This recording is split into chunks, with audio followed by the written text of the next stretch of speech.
ainda que você tenha a dificuldade inicial, né, de fazer cadastros, que é complicado, documentação e tal, não tenho muito tempo, faça no máximo de estados, né? Claro que estados que vai te dar algum retorno, para você ter um início com nomeações, para que você tenha trabalho, para que você tenha dinheiro a receber.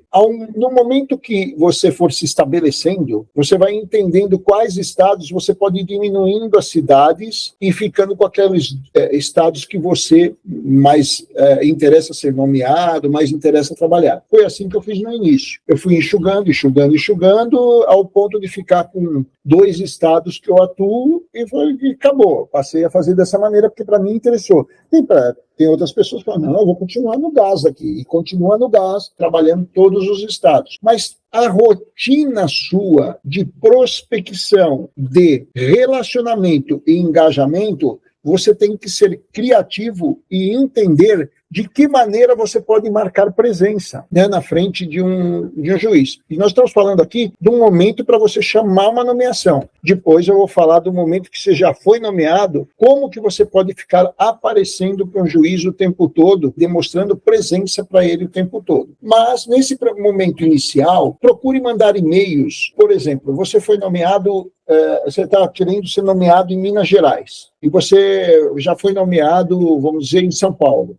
Nada te impede de você mandar um e-mail para a diretora da vara dizendo que você já foi nomeado em tantos estados, né? No e-mail ali falando assim, olha, eu estive passando por aí, mas ainda não prestei nenhum trabalho para vocês, mas quero deixar aqui o meu registro de que já fui nomeado, presto serviços tal de qualidade, assim, para tais estados, tais cidades que têm aprovado o meu trabalho. Gostaria muito de demonstrar, ter a oportunidade de demonstrar o meu trabalho para vocês. Foi mais um e-mail, entendeu? Esse tipo de relacionamento, você tem que ir criando esse tipo de conteúdo que uma hora você fala com a diretora da vara, uma hora você fala com a assistente do juiz, outra hora você fala com o juiz, você vai criando ali um mecanismo de ir estando presente na frente deles, né? A maioria das pessoas não sabe. Eu estou ensinando para vocês porque as pessoas acreditam piamente que ser perito grafotécnico não é ser um profissional como um advogado é.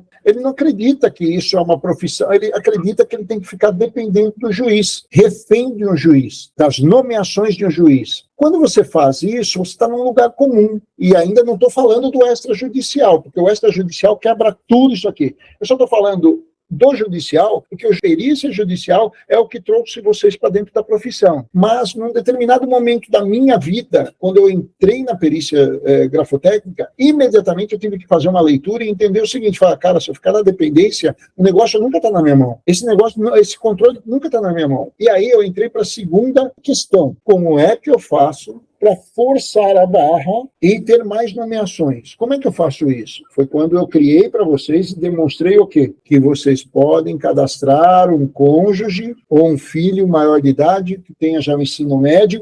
Eles não precisam trabalhar e você traz para dentro da sua casa nomeações no nome deles. Quando você faz todo um laudo no nome deles, eles assinam, você manda, eles recebem numa conta deles e transferem para o pai, transferem para o cônjuge. Aí é uma administração familiar, né, dessa grana aí, tá certo? Mas é possível fazer isso.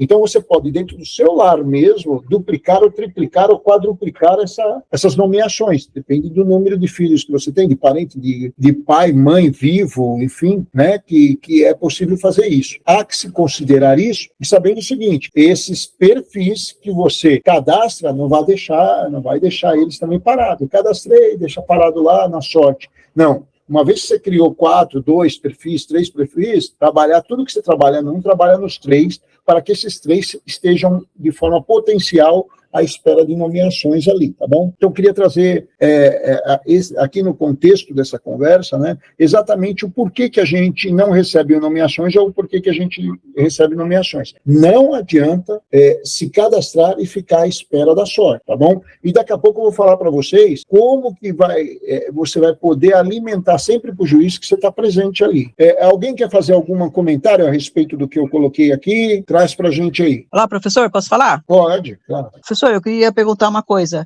Para o cadastro ficar ativo, tem que ser um diário oficial? Não. O cadastro ativo é o seguinte, por exemplo, São Paulo, né? O cadastro, se você for procurar o nome de quem nunca foi nomeado, você não vai encontrar. Ele só aparece depois da primeira nomeação. Mas você recebe um e-mail dizendo que o teu cadastro foi aprovado, né? Nos estados são assim, nos lugares onde você se inscreve, ou você recebe um e-mail, ou você recebe um WhatsApp, ou você recebe uma ligação dizendo, não, foi aprovado o seu cadastro. São Paulo, Minas Gerais, por exemplo, aparece no portal que seu cadastro foi admitido, tá bom? Não precisa aparecer, não. Tá Obrigada. Bom? Vamos lá. Então, pessoal, dentro das possibilidades de ser nomeado, trabalhe sempre como aquela pessoa que está na prospecção dentro de uma área comercial, entendendo de forma periódica como que você pode colocar uma comunicação lá dentro para uma dessas pessoas que decidem por uma nomeação, que é uma diretora de vara, um assistente de juiz ou um juiz. Tem assistente de juiz que faz mais do que juiz, viu? As pessoas às vezes confundem, acreditam que o assistente de juiz é um estagiáriozinho lá e tal, e despreza. O cara às vezes está com o poder da caneta mais do que o juiz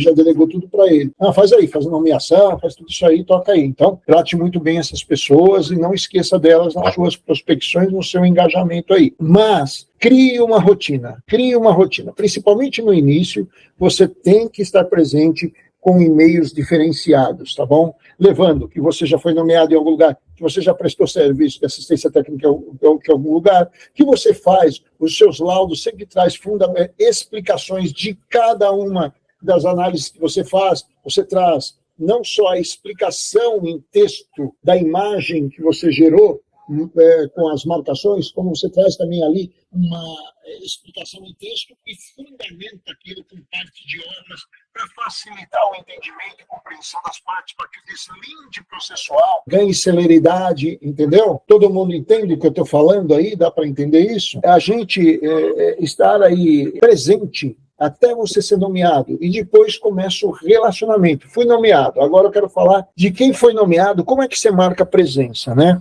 E eu comecei a prestar atenção nisso ao momento que eu falei assim, mas eu preciso criar um relacionamento maior, eu preciso aparecer nas nomeações mais vezes aqui, até pela celeridade processual. A gente não tem aqueles probleminhas assim, dentro do processo, ai meu Deus, coloquei uma petição para uma coleta de padrão e ninguém se movimentou, está lá parada. Ok, então vamos falar disso. Fui nomeado, beleza. Quando a gente faz assim, assente da nomeação junto com a estimativa, é uma coisa que está proposta dentro do curso lá. Deixa eu ver no despacho do juiz aqui.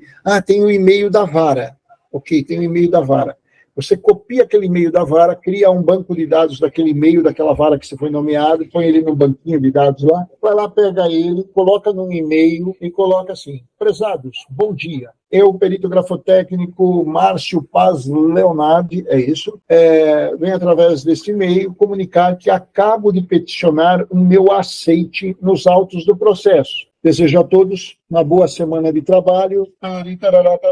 Você acredita que você está dando celeridade processual e estando presente na vida desses caras por mais uma forma de você estar se comunicando ali dentro do processo, ou você acha que você está sendo um cara redundante e chato? Com certeza está presente, né? Perfeito, está presente, certo? Ótimo. É isso que é a nossa ideia, estar presente. Por que estar presente? Quando você está presente, teu nome está ali o tempo todo, na cabeça do assistente, do juiz, está presente na diretora da vara, que está vendo esse e-mail chegar, depois ela vai no processo, e o nome Márcio começa para ela ficar algo ali comum.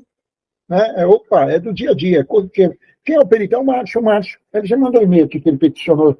Dá para você fazer aí, por favor, a certidão aí que precisa? Né? Comunica as partes. Ele peticionou aqui que vai aceitar o encargo. Beleza. Gente, aí a gente faz assim, faz aquela estimativa de honorários e fica aguardando as partes tomarem ciência, tá certo? Se você calcula ali que bateram 15 dias úteis, alguma parte não se manifestou, cria uma possibilidade de você mandar mais uma petição para dentro desse processo. Dizendo o seguinte, percebe em análise singela aos autos do processo, o perito percebe que vencido está o prazo para vistas do requerido a estimativa de honorários deste perito. Então, roga que seja feito, então, o deslinde para que seja feito o depósito. Você já comunica e já diz o que você quer. Pronto, você está ajudando a acelerar. Agora,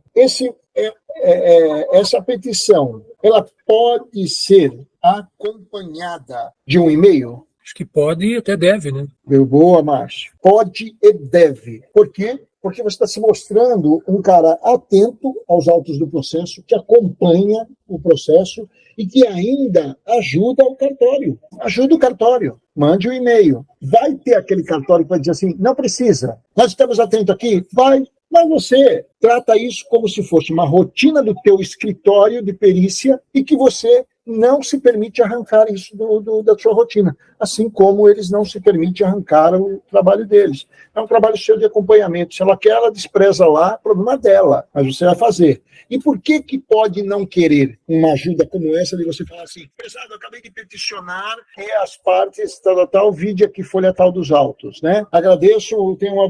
Por que às vezes não vai querer? Por quê? Porque às vezes você está demonstrando lá nos autos do processo que você está em cima da bola e eles não. Ele não vai gostar muito. Agora, quer saber mais uma coisa que eu faço? Além de mandar esse e-mail, sabe o que eu faço às vezes? Ainda dou um print no envio desse e-mail e crio uma nova petição dizendo assim, vou lá nos autos do processo e coloco assim, petição, foi comunicado ao cartório e tal, por e-mail, sobre a petição da folha tal. Ainda faço isso ainda. Começo a amarrar ali, a pessoa fala, cara, que esse perito, ele está em cima da bola, não dá para deixar esse processo ali de ladinho, não, porque ele manda um e-mail, ele dá print no e-mail, cria uma petição, avisa o juiz que nos autos do processo de que fez tal coisa. E é assim que a gente vai fazendo, tá bom?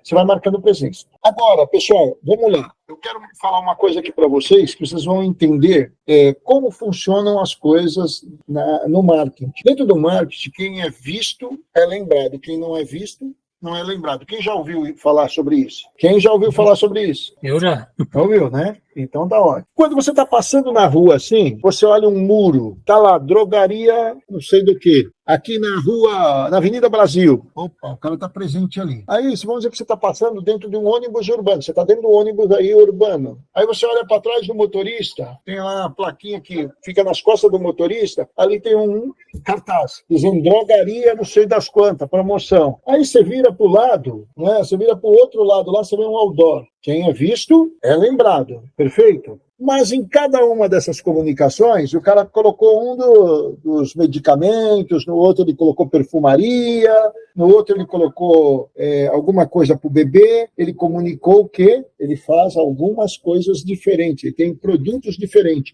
ele atingiu dores diferentes ali que podem ser solucionadas com o produto dele. Então, o que eu estou trazendo para vocês é o seguinte, a cada petição de vocês, personalize o cabeçalho desta petição com alguma informação relevante para quem abrir essa petição ou para que essa petição fique ali nos autos do processo. Qual seria, Mauri, essa personalização? Você pode colocar, por exemplo, o seguinte, o escritório Márcio Perícias acabou de adquirir mais um equipamento que nos dá a qualidade de verificar falsificações de tal maneira. Lá no cabeçalho, Márcio Paz Leonardo Perito. Márcio Paz Perícias agora conta com mais um equipamento assim, que nos ajuda a ver fraude por, vamos dizer, por decalque. Gente, chama atenção ou não chama atenção? Modifica ou não modifica? Me falem aí. Ajuda alguém a bater o olho e falar, nossa, ele está falando que o escritório dele aqui tem agora um equipamento que ajuda ele a identificar fraudes por decalque. Isso é uma informação relevante para quem está querendo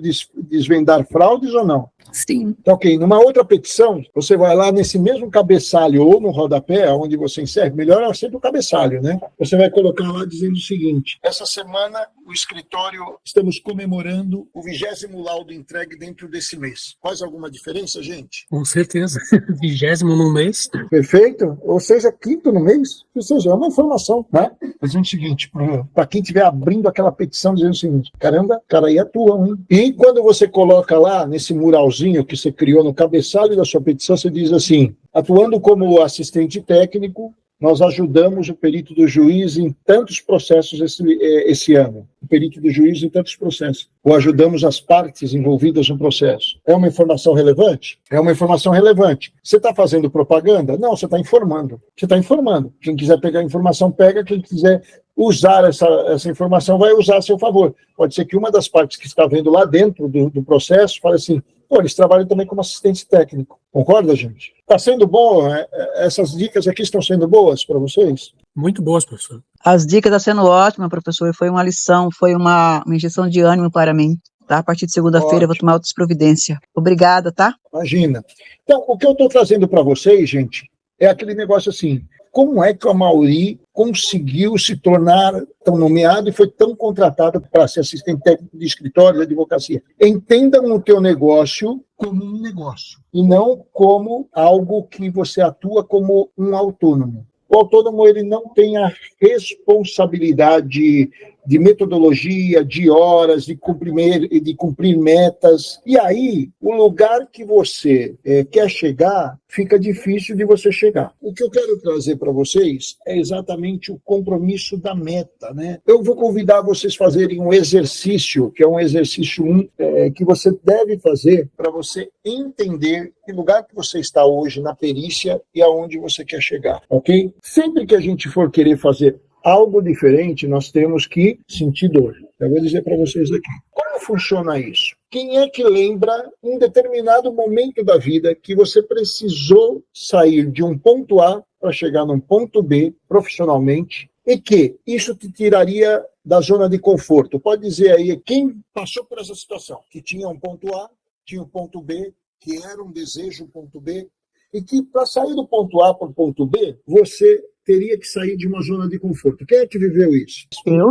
Tá bom? Nancy, me diz assim, ó, quando você decidiu, o que foi que te impulsionou? Se for algo delicado que você não queira falar, fique sinta-se à vontade de falar. Não, professor, eu prefiro não comentar, tá bom? Mas diga assim, o que te impulsionou a falar assim, eu preciso ir para uma nova profissão, e essa profissão é a perícia grafotécnica? Foi, no meu caso, eu vou falar primeiro do meu caso para vocês. No meu caso foi o seguinte, eu tinha 53 anos de idade, eu quebrei, tenho um filho hoje que está com 6 aninhos aqui dentro de casa, vai fazer 7, eu tinha ele com 2 aninhos dentro da minha casa. Aos 53 anos de idade, para arrumar um emprego, que eu nunca trabalhei como CLT, eu já trabalhava 30 anos empreendendo, trabalhei 8 anos da minha vida só como CLT.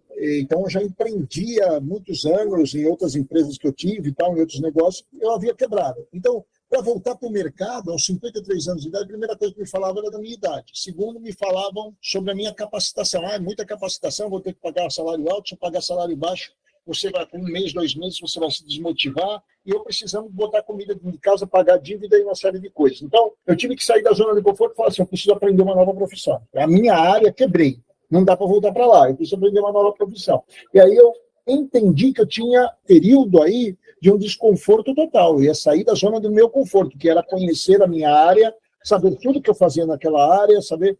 Mas eu teria que passar por isso, passar por essa dor. É uma dor. O que foi que te movimentou, Nancy? Sim, o que me movimentou foi uma das partes maiores foi a financeira, pois eu trabalhei muito tempo na área de limpeza e eu no começo, na minha adolescência, eu comecei a mexer com mecânica, essas coisas, eu sempre gostei de serviço de homem, coisa assim. Eu me machuquei, aí eu não pude mais pegar no pesado e eu não pude mais ter um serviço assim de estar carteira assinada e estar me comprometendo com aquilo. Aí, como eu já tenho a facilidade de aprendizado e essa área, eu venho assistindo bastante vídeo no YouTube, vendo as pessoas falarem nas internet, aí isso foi me motivando e eu tive o interesse na área. Aí eu fui pesquisando até que eu cheguei no Segredos da Perícia, num vídeo seu que você tinha postado no YouTube. Aí eu fui vendo mais vídeo, até onde eu decidi tirar um pouco que eu tinha, mas foi o bastante para mim adquirir o curso. Hoje, graças a Deus, eu finalizei. Aí essa foi a motivação, foi financeiramente e na parte física. Perfeito. O aprendizado para você, dentro da perícia grafotécnica, você entende como sair da sua zona de conforto, daquela área que você conhecia da área de limpeza, da área da mecânica, e começar a perícia grafotécnica, foi sair da zona de conforto e você teve que se movimentar e teve que se propor a passar por uma dor de um novo conhecimento, que é uma dor, queira ou não, a gente sofre para aprender, para se dedicar, para caramba, agora tem que entender disso. Foi para você isso? Sim, principalmente no hábito de ler. Eu tinha deixado de lado o hábito de ler, Perfeito. escutar, eu sou boa ouvinte, só que eu não tinha mais o hábito de ler, não tinha esse hábito constante. E eu tinha que pegar a apostila, isso para mim não foi impossível, mas foi dificultoso, porque eu tive que tirar um tempo, eu tive que ficar muito tempo sentada para assistir às aulas. Perfeito. E isso foi meio assim que dificultoso, porque eu tive que colocar o meu cérebro para exercer outra função que é totalmente diferente da que eu já tinha habilidades anteriores. Perfeito. E me reestruturar psicologicamente para escutar de pessoas que isso não era para mim, não iria dar certo, que eu não iria aprender, que não iria aprender, e isso não vai me dar em nada. Eu não acredito nisso. Perfeito, ótimo. Olha só que legal que a gente está ouvindo aqui. Vamos lá. Aí, eu gostaria de ouvir do Márcio. Márcio, qual foi a sua saída da zona de conforto para você? Qual foi essa mudança? O que você teve que fazer para chegar na perícia? Bom, professor, eu vim de uma área que não tinha nada a ver com perícia, né? Que era a área artística. Eu trabalhei com música desde muito cedo, desde os meus 14 anos. Perfeito. E durante todos esses anos eu aprendi muita coisa, mas eu nunca entendi muito bem o porquê que eu não gostava dos ambientes que eu estava. Aí de uns anos para cá eu comecei a entender isso, que a música para mim ela me levava para ambientes ruins que eu não gostava. Perfeito. Né? Então, eu precisava encontrar alguma coisa que eu gostasse de fazer, entende? Porque a música, quando comecei, eu gostava muito dela no sentido de talvez até sentir alguma satisfação. Tá. Mas no decorrer dos anos, conforme a profissão foi se tornando uma profissão mais forte e que eu comecei a conhecer outros lados dessa profissão, isso começou a me fazer mal, né? Então, eu estava buscando alguma coisa diferente e eu não consigo lembrar como que a grafotécnica chegou na minha frente. Tá. Mas chegou através de um vídeo no YouTube e que eu não gostei daquela parte porque foi uma parte muito marketing, né? Eu estudei marketing digital por um tempo, que a gente tinha sites das coisas que a gente vendia e tal. Mas daí eu não gostei daquela proposta, mas não desisti, daí logo na sequência comecei a procurar e encontrei um vídeo teu lá. Aí ali eu encontrei a coisa que parece que me tocou, assim, não era uma coisa que me dizia, compre o curso, era uma coisa que me dizia provavelmente o que eu estava buscando, que era uma mudança profissional, que pudesse me trazer mais satisfação e também condições financeiras, porque a música, a gente sabe que no Brasil é um tanto quanto complicado viver disso, né? Sim. Então, sempre tinha que estar atrás da pessoa, nunca pagava, ou quando você pedia um cachê, ou pedia um valor de um cachê, a pessoa, nossa, mas de caro isso. Então, nunca contava, né? Poxa, faz 15 anos que eu estudo isso para chegar aqui e te oferecer um trabalho, não é uma coisa assim simples, né? Então, a minha motivação foi mudar essa questão, a questão financeira, mas na satisfação e não ter que ficar mendigando coisas, entende? Certo.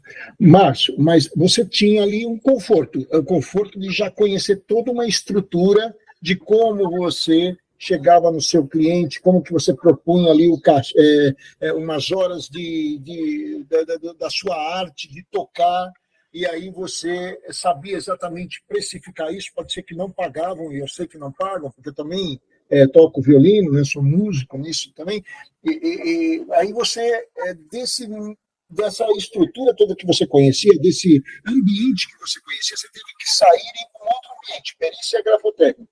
Isso te causou um desconforto, certo? Sim, com certeza, é um passo no escuro, né? E aí você deu esse passo no escuro. Hoje você está com quantas nomeações, Márcio? Hoje chegou a 45ª. 45 nomeações. Em quanto tempo, Márcio? A primeira foi em março, abril, maio, junho, julho, agosto, setembro, outubro, novembro, 9 meses. Em 9 meses, você tem 45 nomeações. Tá, ótimo. O dinheiro que você ganhou, e não precisa dizer quanto, Márcio, o dinheiro que você ganhou com a perícia grafotécnica, até hoje, que você ganhou, você vai entrar na sua conta ainda, que a gente sabe que nem tudo entrou na sua conta ainda, mas que vai entrar na sua conta com essas 45 nomeações. Entraria com a música ou isso ainda não atingiu o que você ganharia com a música? É até esquisito falar isso, professor, mas eu acho que eu demoraria uns 3 ou 4 anos para ganhar com música o que eu ganhei nesses 9 meses aí, o que eu estou faturando, né? Quer dizer, recebimento. Certo. Maravilha, fico feliz por você. 45 nomeações em 9 meses. A vida na perícia, como em qualquer outra profissão que você quer levar a sério, quer fazer uma coisa escalada, não pode ser uma fase simplesmente de você se cadastrar. Isso é o mínimo que você vai fazer. É o mínimo que você vai fazer. Você tem um relacionamento, tem uma educação com a criança até você conseguir educar. Do momento que o Márcio atingir as 90 nomeações, ele passa ela para o ponto A, cria uma nova meta, e aí senta lá na cadeira da nova meta de 180 nomeações e fala assim, bom, o que me trouxe até a 90 nomeações? O que eu fiz de diferente que me trouxe até 90 nomeações? O que eu vou acrescentar agora para chegar a 180? Vai sempre ter dor. Qualquer movimentação, a zona de conforto te traz aquilo que Einstein já dizia. Quem quer resultados diferentes não pode fazer as mesmas coisas. Tem que fazer coisas diferentes. Tá bom? O que eu quis trazer nessa aula para vocês foi exatamente isso. Pare para pensar, crie uma estratégia de trabalho, vai lá dentro do curso, entenda o que eu falei para vocês desde daquele negócio de casais inteligentes enriquecem juntos. Pô, se eu fizer isso em um perfil, se eu fizer em 2 perfis, se eu fizer em 3 perfis dentro da minha casa, qual será os meus ganhos através de nomeações? Nós só falamos de perícia judicial hoje aqui de uma forma diferente, de como você faz para divulgar o teu trabalho dentro de um processo, como que você faz para trabalhar fora de um processo, não foi nomeado ainda, como que eu faço para ser nomeado, e quando eu for nomeado, como é que eu fico presente na vida dessas pessoas? Eu vou desmembrar as minhas nomeações, as minhas petições, perdão. Vou fazer uma petição de aceite, vou fazer uma petição de estimativa de honorários, e todas elas vou colocar um painelzinho falando, aqui o William Alves Perícias, né, ou a Nancy Souza Perícias, nós adquirimos um novo equipamento que nos tem dado uma outra leitura, né, uma outra leitura sobre decalques, com ele nós conseguimos identificar autofalsificações, beleza?